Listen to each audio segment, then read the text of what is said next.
Hello, habari. Karibu katika mfululizo wa nakala zetu za afya. Ninayezungumza ni Samuel Sadiki, mshauri makini wa afya. Ningependa nielezee nini chanzo ambacho kinapelekea mwanamke kuweza kupata uvimbe kwenye kizazi.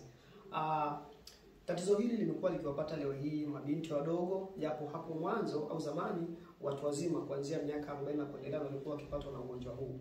Sasa leo hii kutokana na mtindo wa maisha, ugonjwa huu umekuwa ukiwapata mabinti wengi sana, maanisha miaka 23, 24, 25 hadi 30 hapo.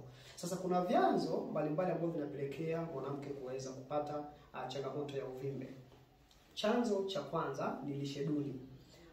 Vyakula vyenye sukari nyingi, vyakula vyenye mafuta kupindukia au ambavyo vimepitia mchakato wa viwandani, kumbuka vinaenda kuathiri kichocheo cha estrogen au hormone ya estrogen, ambapo baadaye inaenda kutengeneza uvimbe. Lakini chanzo kingine cha uvimbe ni umri.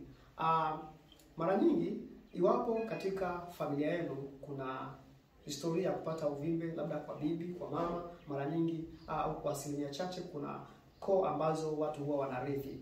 Lakini chanzo kingine kinachosababisha uvimbe kwenye kizazi ni umri.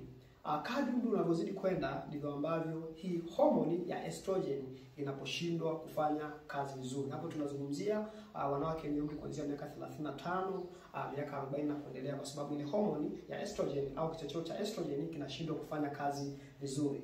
Lakini pia matumizi ya vipodozi.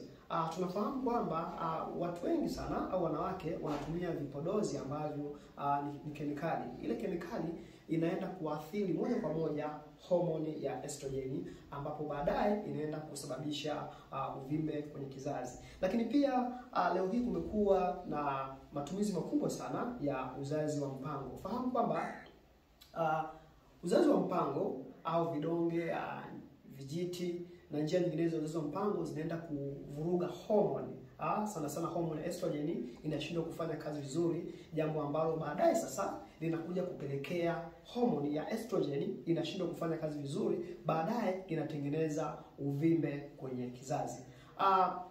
Hiyo ni baadhi ya vyanzo vya tatizo hili, lakini hebu tuangalie dalili chache ambazo ukiziona mwanamke inatakiwa uwahi kupata ushauri na matibabu mapema. Dalili ya kwanza ya mwanamke ambaye ana uvimbe kwenye kizazi ni kutokwa na uchafu sehemu za siri. Uchafu huu unaweza ukawa wa rangi nyeupe au kahawia na una harufu mbaya kama shombo ya samaki. Hii ni dalili ya kwanza kwa mwanamke ambaye ana uvimbe katika kizazi. Lakini dalili nyingine ni maumivu makali chini ya kitovu. Maumivu makali chini ya kitovu. Mwanamke ambaye anasumbuliwa na changamoto ya uvimbe katika kizazi anakuwa na maumivu makali chini ya kitovu. Lakini pia kutokwa na damu katika via vya uzazi.